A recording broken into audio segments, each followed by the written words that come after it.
Good afternoon, everyone. My name is Dr. Dominic Akateba. I'm with Ghana Medical Help.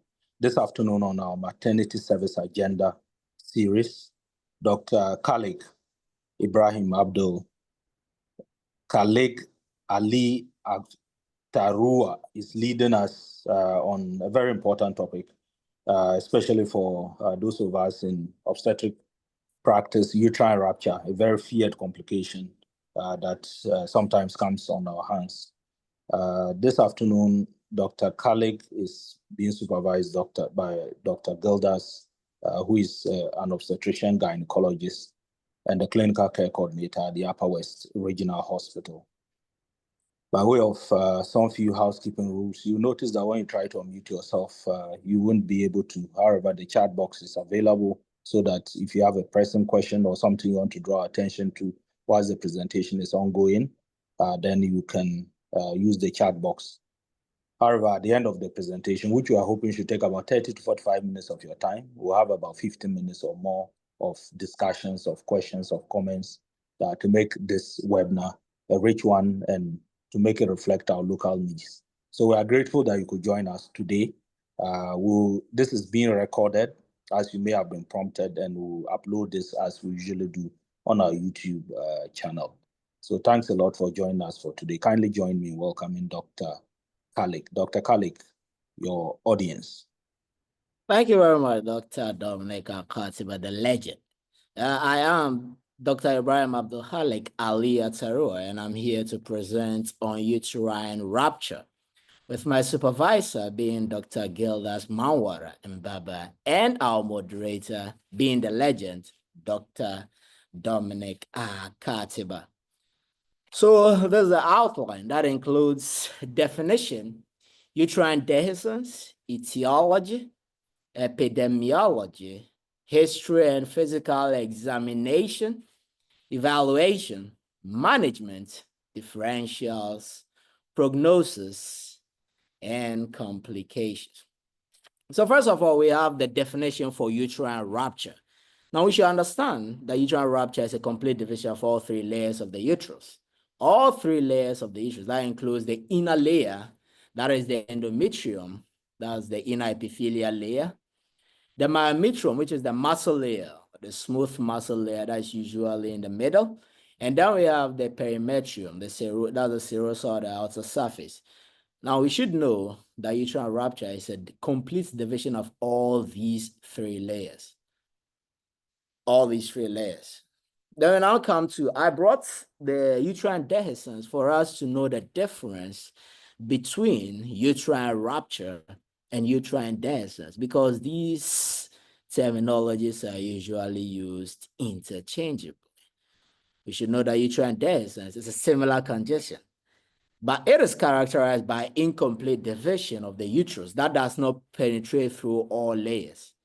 You understand that uterine rupture actually is the division that is associated with all three layers, the endometrium, the myometrium, and then the perimetrium. That's the outer, the serosal coat.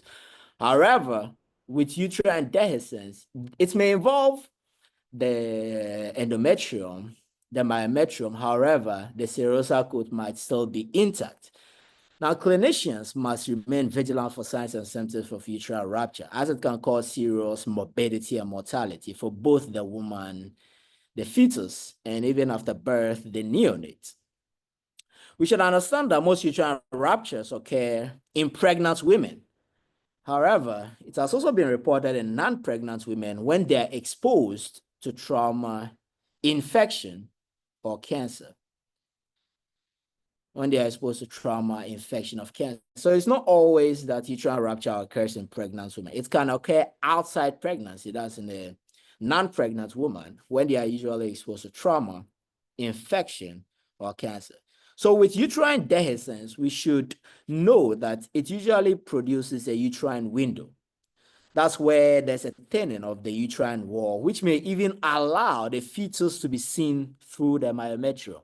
As I said earlier, with uterine rupture, there is a division of all three layers, the endometrium, the myometrium, that's the middle layer, the muscular layer, and then the perimetrium. While with uterine dehiscence, there's actually the division that would involve only the endometrium, the myometrium, however, may not involve the serosal coat or the perimetrium, and thus it produces its. What is seen may be a thinning of the uterus that is seen as a uterine window that allows the fetus to be seen through the myometrium. So we should know the difference between the uterine dehiscence and uterine rupture. So talking more about the uterine dehiscence, we should know that in a full-term pregnancy is often managed by cesarean section, while expectant management has been shown to be successful when there is uterine dehiscence in the preterm period. While the terms uterine dehiscence, why I brought this is because while the term uterine dehiscence and uterine rupture are at times used interchangeably, we should try as much as possible to keep them separate. So when we see uterine rupture, we should know, and when we see uterine dehiscence, we should know the difference. So this diagram generally shows the difference between, small diagram that generally shows the difference between uterine rupture as against uterine dehiscence. So you can see from the first picture, that's picture A, where we have a complete division of all three layers. You can see the inner lining, that's the endometrium, the middle muscular layer, that's the myometrium, and then we now have the serosal coat, that's the perimetrium. Now with uterine rupture, we see a division of all these three layers. While in B, we actually see that the endometrium is involved. There's a break in the endometrium. The myometrium is also involved. That there's a break in the middle muscular layer or the smooth muscle layer, while the serosal coat just around the, just at the outer surface is still intact, and that produces the uterine window as I was talking about earlier, and it allows the fetus to be seen through the myometrium. So that's the difference between uterine rupture and uterine dehiscence. So I think once we see these two conditions, we should be able to distinguish them. All right, so we come to the etiology stroke risk factors. Now we should know that within pregnant women, there are two populations that are at risk of uterine rupture. Within pregnant women, and there are two populations that are at risk of uterine rupture. One is those who have a uterine scar from a previous surgery. Those who have a uterine scar from a previous surgery. And two are those with an unscarred uterus. Two are those with an unscarred uterus. So with the first population, that's those who have a uterine scar from a previous surgery, we should know that in women who attempt a trial of labor after cesarean section, that's a TOLAC. Now, those with a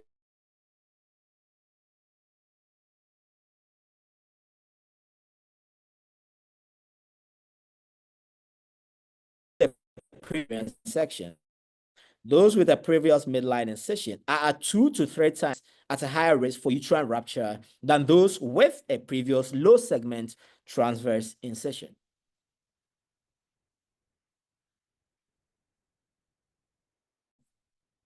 Yeah, so in a woman, can you hear me? Yes. Yeah, okay. Loud and clear. So in a woman who attempts a trial of labor after cesarean section, we should know that those with a previous midline incision, it could be an inverted T, that's on the uterus, actually, a J-shaped or a classical incision on the uterus, are 2 to 3 times higher risk for uterine rupture than those with a previous low segment transverse incision. So usually, even with women with a classical incision, their next pregnancy, we actually advise them to go to a higher facility where they'll be managed, and then we do not encourage a trial of labor after that cesarean section. So with those with an unscarred uterus, that's with misoprostol administration, it's usually associated with an increased rate of uterine rupture. So even though they have an unscarred uterus, once we, for example, in individuals who we attempt an induction of labor, usually with misoprostol, we usually keep them on close monitoring as they have an increased rate of uterine rupture. Now, you should also know that a history of prior vaginal delivery significantly reduces the risk of subsequent uterine rupture. So if a woman comes with one previous years, I mean, she fits all the criteria for an attempted trial of labor after cesarean section. The estimated fetal weight here, we use 3.5 is low. Everything else is normal. I mean, it wasn't a classical incision that was done in the previous. We can allow for a trial of labor after that cesarean section. However, once she delivered, she has a successful vaginal birth after cesarean section. That's maybe a VBAC. And then she wants to try and gets pregnant and wants to try again to actually deliver. Once she has had a successful prior vaginal delivery, that's even after a cesarean section, it's likely, it reduces the risk of a subsequent uterine rupture. Although more pregnancies could actually weaken the scar, and it could also lead to a uterine rupture. All right, so while the incidence of unscarred uterine rupture is low, the rate is increasing. That's why we usually try as much as possible to keep close monitoring on an individual who has had a previous cesarean section, especially if the individual wants to try a trial of labor after cesarean section, wants to try a TOLAC. All right, most rupture involving unscarred uteri can be traced to one of the following etiologies. As you can see in the screen, there could be trauma, a genetic disorder that is associated with uterine wall weakness, prolonged induction stroke augmentation of labor, overstretching of the uterine wall. Now with trauma, this could be from falls or the road traffic accidents. So we have, we do see a lot of cases of RTs that come pregnant woman, and then we actually realize that she has a uterine rupture. So trauma can actually lead to uterine rupture. It could be from falls, from a road traffic accident, but not only those two. However, with certain maneuvers that we actually do, for example, the internal podalic and the external cephalic versions. So with these maneuvers, we actually keep a close eye on women we want to do this maneuvers on. Now, we should also know that with genetic conditions such as Ehlers-Danlos, the Loeys-Dietz syndrome, now these usually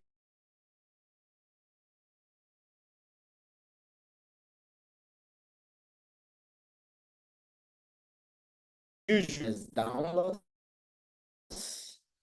the Loeys-Dietz syndrome. Now, these usually they usually affect connective tissues throughout the body, including the uterine wall, and thus weakens the uterine wall, and thus leads to uterine rupture. So this is not only with, as I stated earlier, not only with pregnant women, but also with non-pregnant or non-gravid uteri.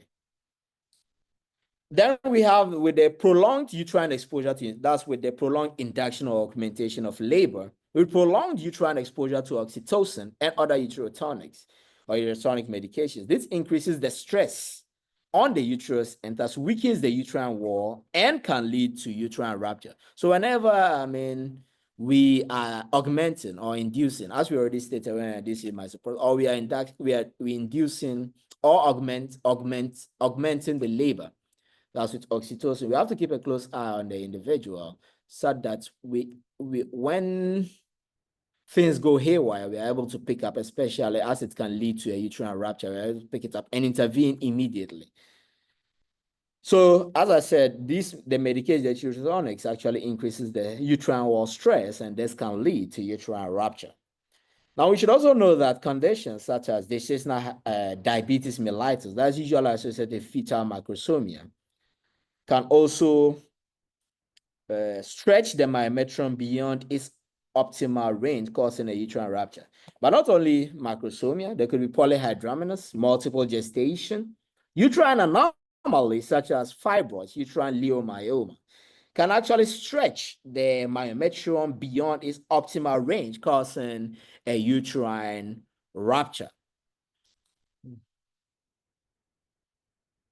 Now with the epidemiology. we should know that overall, it is estimated that one uterine rupture occurs in every 5,000 to 7,000 births. One uterine rupture occurs in every 5,000 to 7,000 births. Uterine rupture is more common in women with prior cesarean delivery. As I said, there's the weakening of, there could be the weakening of the scar in subsequent pregnancy. That's after the cesarean section, and she's actually highly likely to experience a uterine rupture. So it is more common in women with prior cesarean deliveries, especially with the midline incision made on the uterus, can actually increases the risk of an individual or a pregnant and currently pregnant woman having a uterine rupture, and hence close eye must be kept put on them. Now, the rate of uterine rupture is highly dependent on the number of cesarean sections. For example, a woman who has 2 previous cesarean sections has a higher risk of experiencing a uterine rupture as compared to a woman who has had just 1 cesarean section. But don't get me wrong. A woman with 1 cesarean section could actually get uterine rupture. While even women, we've seen some of them, while even women with 2, 3 previous cesarean sections still with their uterus still intact. But we should know that generally, the higher the number of cesarean sections, the more risk the female has for uterine rupture or for experiencing a uterine rupture. And it also depends on the type of incision that is present. As I said earlier on uterine incision, as I said earlier on, with classical incisions, they actually have a higher risk of developing or experiencing a uterine rupture in the current pregnancies. That's if the classical incision or the midline incision had been made in a previous cesarean section. And hence, usually in some settings or in most settings, they usually, with a woman who has actually had a midline incision or a classical incision, they usually do not allow her to try labor, to undergo a trial of labor after cesarean section.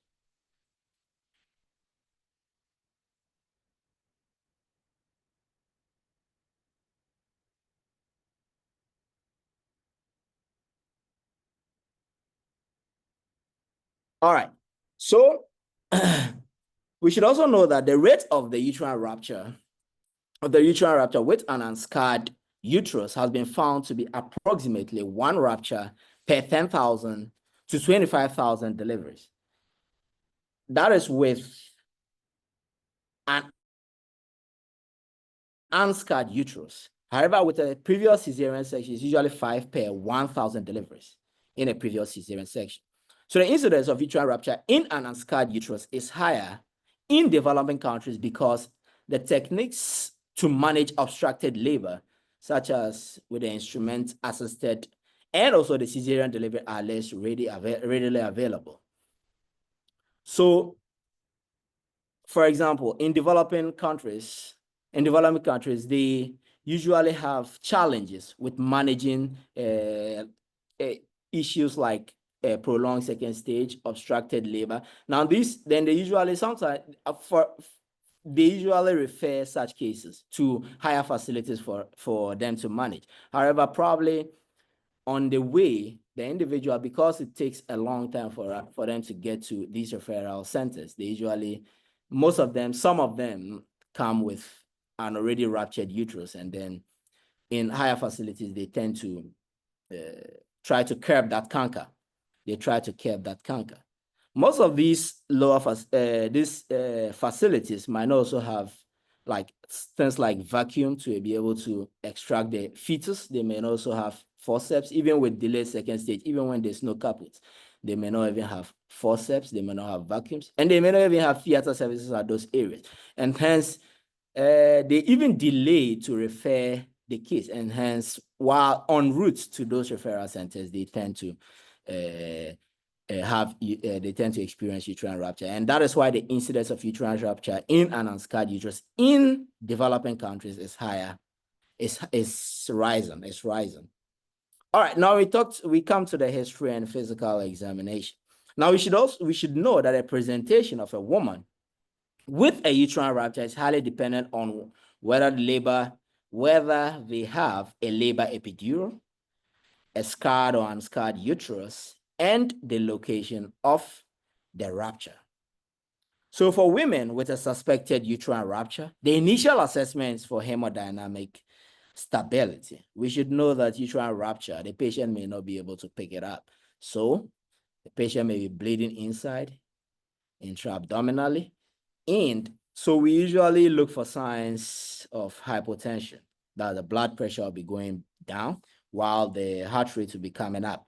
So common symptoms of hypotension may include the lightheadedness, dizziness, nausea, vomiting, and anxiety.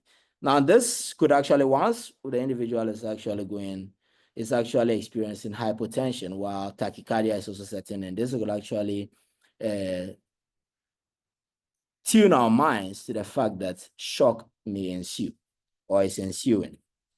So most of the bleeding associated with uterine rupture is intra-abdominal and cannot be detected by the patient. Now, we should also know that bladder injury is not uncommon with uterine rupture. So patients with suspected uterine rupture should have their urine examined for hematuria.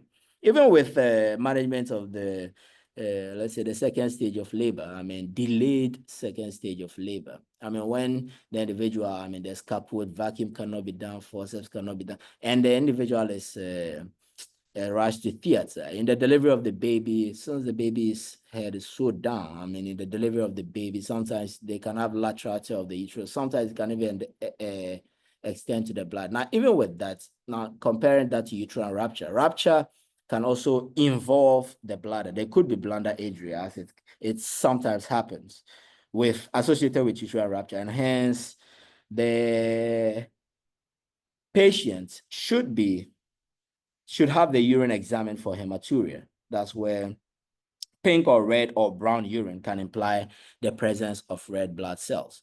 Now, patients with uterine rupture may describe acute onset of abdominal pain. This begins with a ripping sensation. So individuals may complain of an acute onset of abdominal pain.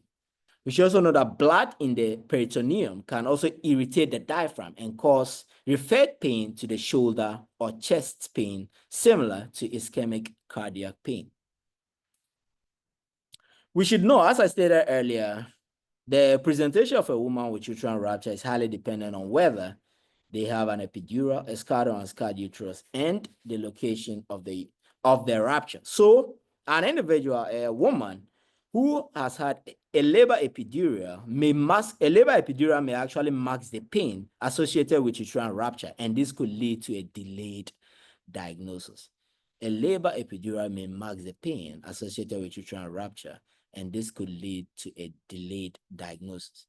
Now, the fetal heart rate is one of the most sensitive indicators for maternal end organ perfusion. So we may have fetal bradycardia. This is the most common abnormality associated with uterine rupture, the fetal bradycardia. It is the most common abnormality associated with uterine rupture. However, we should know that no fetal heart rate tracing is pathognomonic for uterine rupture. So we are not getting fetal heartbeat. Now we just know that the fetal heart rate is gone.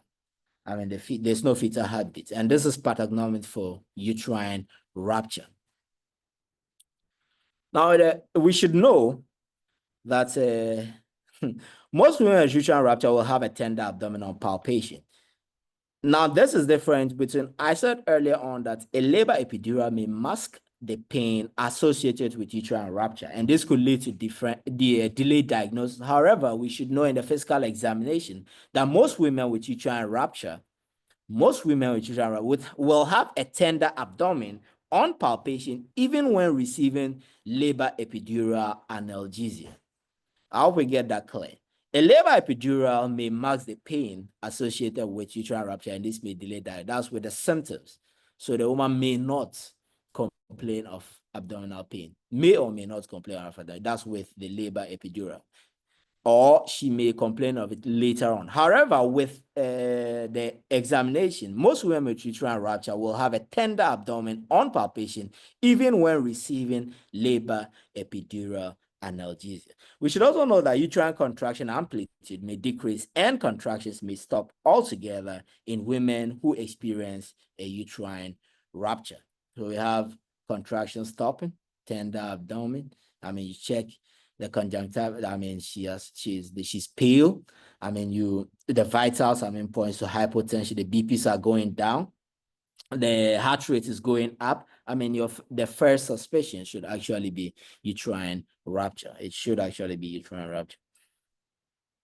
I mean, there are other things that could actually lead to bleeding. For example, even with placental abruption, where there could be bleeding internally, where it could actually not even be an APH, but it could be a concealed placenta. It could also present with, I mean, hypotension, tachycardia, and whatever. But with uterine rupture, I mean, these are some of the things that we look for. I mean, we should always have a high side, especially with, I mean, involving trauma, as we already stated, then the other things that we stated. So, with an internal examination can identify fresh blood or clots in the vaginal canal. In the vagina, that's when we do the sterile speculum examination. We should know that in a uterine rupture, the vaginal canal is not usually full of blood unless the tear extends to the vagina or the cervix. Unless the tear extends to the vagina or the cervix, and that's when we can actually see a lot of trickling. But don't get me wrong, actually, there could be blood in the vaginal canal, even with uterine rupture, especially when the tear extends to the vagina or the cervix. But spiral speculum examination may also help diagnose non-pregnancy related bleeding, such as there could be a laceration or abnormal cervical growth. Now, or other causes of bleeding that may not be directly associated with the pregnancy.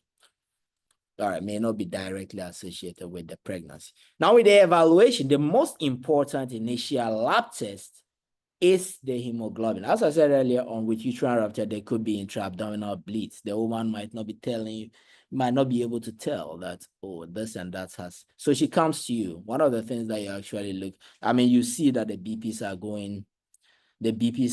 going down, the pulse is high on palpation. I mean, there's tenderness, the fetal heart rate, either there's bradycardia or there is no fetal heart rate tracing. I mean, one of the initial, I mean, you check the conjunctiva, she's pale.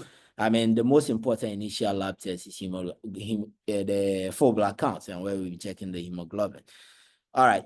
If significant bleeding has occurred, you could also do the coagulation test that includes the prothrombin time, activated partial thromboplastin time. Fibrinogen should also be considered. Now, in a stable patient with a possible minor rupture, an ultrasound can be helpful to rule out other etiologies for vaginal bleeding. So, for example, when it's past 28 weeks, I mean, gestation, I mean, there could be, I mean, an ultrasound could actually pick up other, because as I stated earlier, I mean, it could be placental abruption. There could also be placental preview. I mean, these are all causes of antepartum hemorrhage. There could actually be bleeding that could actually not be only the uterine rupture. So an ultrasound scan may also help us to determine other etiologies for vaginal bleeding. So that could also include a hematoma next to a hysterotomy scar. I mean, free fluid in the peritoneum and hydromenous, fetal parts outside the uterus all support the diagnosis of uterine rupture. Free fluid in the peritoneum, I mean, but you have a high suspicion that it's blood, then there could be anhydromenous. Fetal parts outside the uterus, all these picked up by the ultrasonography can also support the diagnosis of uterine rupture. Can all support the diagnosis of uterine rupture.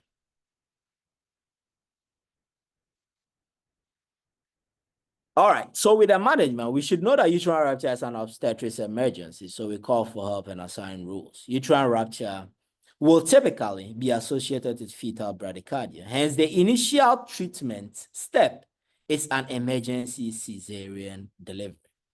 That's with or without an exploratory laparotomy. A uterine rupture will typically be associated with fetal bradycardia. Hence, the initial treatment step, in order to save the baby, we save the mother and the baby. So, it's the initial treatment step will be an emergency cesarean delivery, with or without an exploratory laparotomy. Now, we should know that a uterine rupture requires simultaneous delivery and treatment of maternal hemorrhage. Simultaneous delivery and treatment of maternal hemorrhage. So, you pass your large bore intravenous lines. These are placed. Blood is brought to the operating room. As I said earlier on with the physical examination, you check, she might actually be pale. And since it's an intra-abdominal, there will be intra-abdominal bleeding. You don't know how much blood she has lost. Blood should be brought into the operating room while the surgery is going on and such. But however, there could be initial resuscitation, which is provided by infusing Ringer's lactate as we are waiting for the blood. Then large volume blood loss should prompt early blood transfusion. Large volume blood loss should prompt early blood transfusion. Now, with the surgery, actually, a midline abdominal incision, as opposed to a fenestral incision, should be considered. A midline abdominal incision, as opposed to the fenestral incision, should be considered. That's when intraperitoneal bleeding is suspected. Now, this is because it provides a better surgical exposure for the identification of the bleeding source and may shorten the time interval between the surgical incision and the delivery. As I said earlier on, usually it's done with the cesarean delivery is done with an exploratory laparotomy. You want to know the source of the bleeding, where in the uterus is actually ruptured. So a midline incision will grant you more room.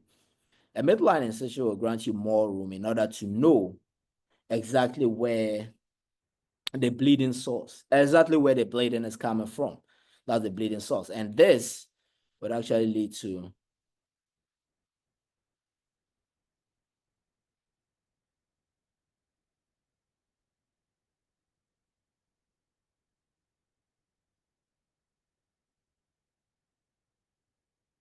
yes. Hello? Yeah. I hope you can hear me. Hello? Yeah.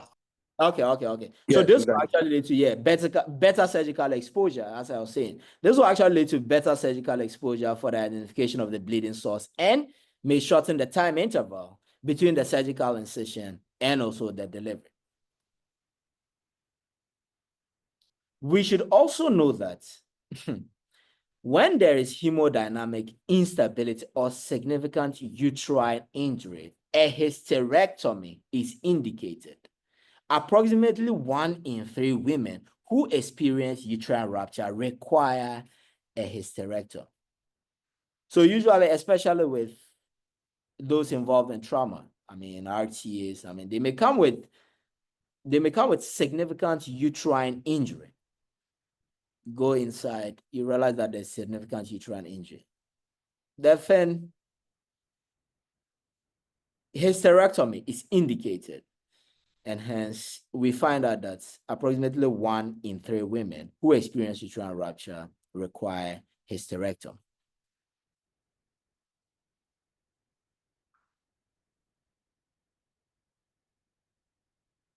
All right, so with the differentials, how we stated, even with the ultrasound that we are talking about, where there could actually be vaginal bleeding, we could actually look for, even with the sterile cervical examination, we could actually see maybe it could be from a laceration or a cervical abnormality. So with the differentials, in the second trimester, it could be abortion. There could also be a cervical CA. It could be local trauma that involves maybe, like we've seen some of these where there could actually be a laceration, a vaginal laceration that may actually be causing the bleeding. So as I stated with the evaluation, I mean, with the signs and symptoms and with the physical examination, we actually do all these to actually be able to pick up whether there is a uterine rupture or not, because it could be, I mean, it could be an abortion, that's with the second trimester, or it could be a cervical ectropy or local trauma that includes laceration. Or with the third trimester, there could actually be, it could be placental abruption, especially if it is concealed. Maybe the woman might not be bleeding, might not even have vaginal bleeding. Of course, if it's revealed, there will be vaginal bleeding. But even with the concealed, when the blood is actually gathering, I mean, accumulating, the woman may also present, as I stated earlier on, with the symptoms of hypotension. I mean, where that include the dizziness, I mean, lightheadedness, and what have you that I mentioned earlier. And the BPs may also be low. I mean, the woman could be in shock with the BPs low, the pulse rate high, and all those things. Usually, yeah, especially with the concealed placental abruption. And it could also be placenta previa. That's why the ultrasound scan is actually very important here, where it could actually pick up a low-lying placenta. There could also be chronic cervicitis. I mean, it could be heavy show, the sludge or peculum mixed with blood. I mean, then there could also be cervical CA, cervical ectropium, or local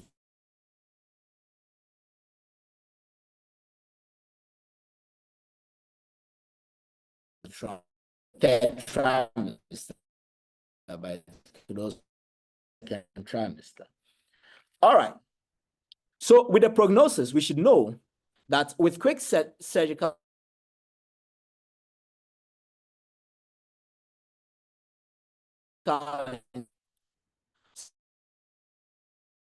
rupture, with quick surgical intervention and resuscitation, most women survive a uterine rupture.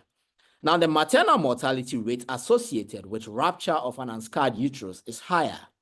That's about 10% than the mortality rate associated with the rupture of a scarred uterus. It is said that the maternal mortality rate associated with rupture of an unscarred uterus is higher, that's about 10%, than the mortality rate associated with a rupture of a scarred uterus, that's about 0.1%. We also have the neonatal mortality rate after uterine rupture is 6% to about 25%.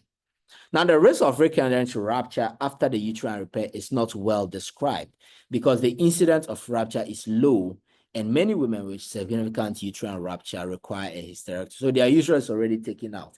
So that's with most women. As I stated earlier, 1 in 3 women who experience uterine rupture require hysterectomy.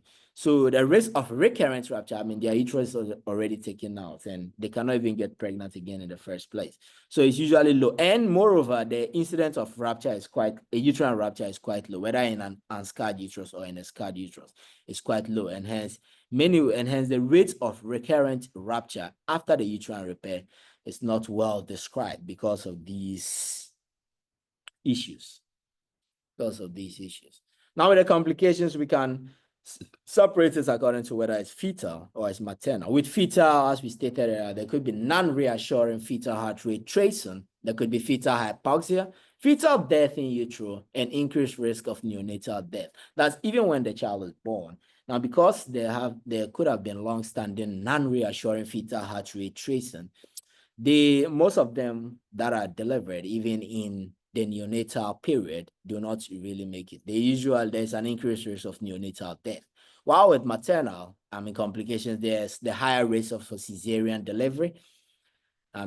Because most of the time, as I stated earlier, the uterine rupture, it requires simultaneous delivery and treatment of the maternal hemorrhage. So there are usually higher rates for cesarean delivery. There are high rates of hysterectomy, as I stated earlier. 1 in 3 women who experience uterine rupture require a hysterectomy. And there's increased risk of maternal death. Some of them, bleed to death. We've had cases, especially with the trauma. That's with RTS where they come, their GCS is quite low. We try to survey the situation. However, most of them, some of them end up having a mortality. So there's increased risk of maternal death. Thank you. And these are my references. Excellent. Thank you so much, Dr. Khalid, for this legendary presentation and for doing it well within the 45 minutes interval. We do have good time then for questions and answers. However, I'll let Dr. Gildas, the obstetrician gynecologist, to uh, make it simple if you have any, and then we can take the questions and answers or suggestions or additions as well. So, Dr. Gildas, over to you.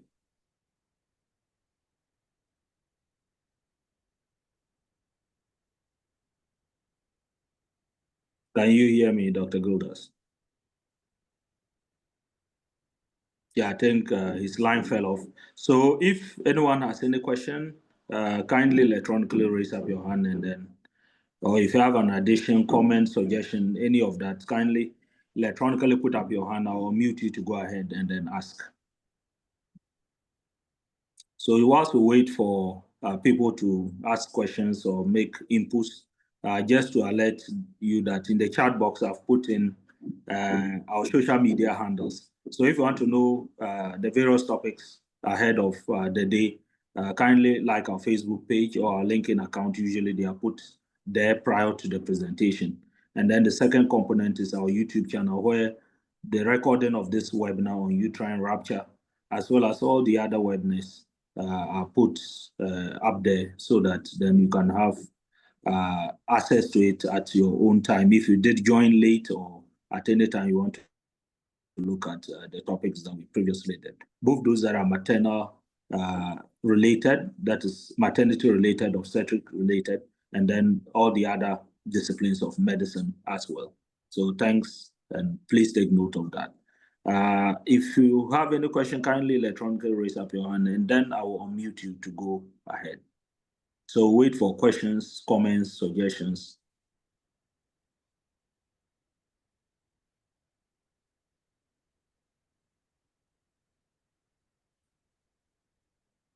Dr. Khalid, I don't see any hand up. Looks like you've done justice, or maybe you've confused everyone. Which of them will you go for?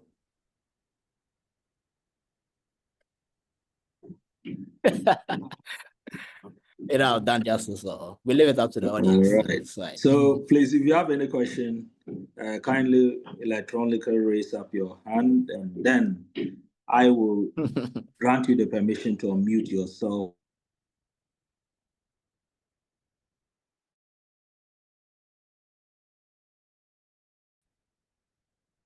and ask them.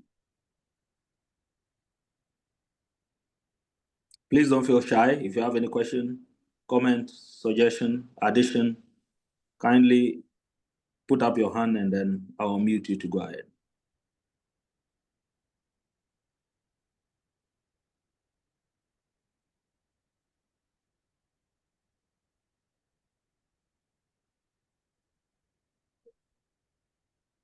Yeah, so I think Gildas is asking to be unmuted. Let me. So there are several iPhones, Dr. Gildas. That's a problem. But I'll try unmuting each of them. I don't know. Whichever one that you are, then you just unmute yourself.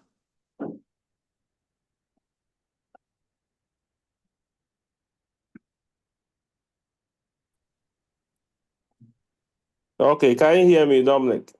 Yes, loud and clear. Yeah, so I have challenges with the network. Thank you, Dr. Halleck, for an excellent presentation. I mean, it's straight to the point and self-explanatory. As we all know, it's an obstetric emergency that requires prompt action. If not, the patient and the baby will end up all dying. So, I mean, the important thing is identifying women who have uterine rupture and then taking prompt action. Some of the signs and symptoms include, as Dr. Halleck said, shock, bleeding PV, and then if the bladder is involved, you can have hematuria. And then through V, stitch anymore. So this is what we call the loss of stitching. And if there were contractions, you have the obesization of contractions. And then you can have unremitting abdominal pain. That is not relieved. Now with prevention, how do you prevent uterine rupture from happening? We can think of the judicious use of oxytocin. You cannot continue augmenting if she's not progressing. I mean, there's something happening. There's definitely an obstruction. So if you continue using oxytocin, you end up rupturing the uterus. And then you have to be careful with instrumentation as well. And also, we have to encourage the use of pantograph. It's a skill that most of us are losing, especially in the peripheries. We don't use pantograph anymore. But then this will show us if the labor is progressing well or not. And we encourage all midwives to use pantograph. If they are forgotten, then they have to relearn it. It's a very simple tool that prevents a lot of issues like obstruction of obstructed labor. And therefore, as what we all know, one of the causes of uterine rupture is women who have already had cesarean birth. Let's say one. In Ghana, if it's two or more, we section you. Let's say one cesarean section. So we have to be careful with selecting the woman who we want to undergo TOLAC, that's trial of labor after a cesarean section. You have to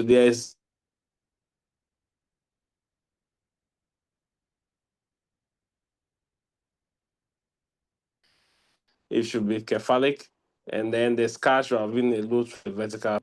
A woman from having a uterine rupture. We have to be careful in selecting those women who want to undergo TOLAC. And even with them, when they are undergoing TOLAC, it should be at a place that has a readily available a doctor around to be able to perform an emergency cesarean section and anesthetists around. If these parameters are not there, then there's no business of you trying having a woman who has had a previous CS and undergoing labor in your facility. And such women ideally should be under constant electronic fetal monitoring. So as Dr. Halleck rightly said, if you start getting fetal heart abnormalities, you have to enter a section, whether it has ruptured or not, you have to enter theater. This is not a time to start resuscitation. You have to start resuscitation, but this is not a time to start resuscitation and then wait and see. One of the earliest signs of rupture is fetal heart abnormalities. So let's say, and thank you, Dr. Halleck. This has been a very excellent presentation. All right, thank you. Great. Thank you, Dr. Gildas. It's been great. We've been able to do it in less than an hour. I don't see any hand up yet. Anyone with any question, comment, addition, any of that, just electronically raise up your hand and then I'll unmute you.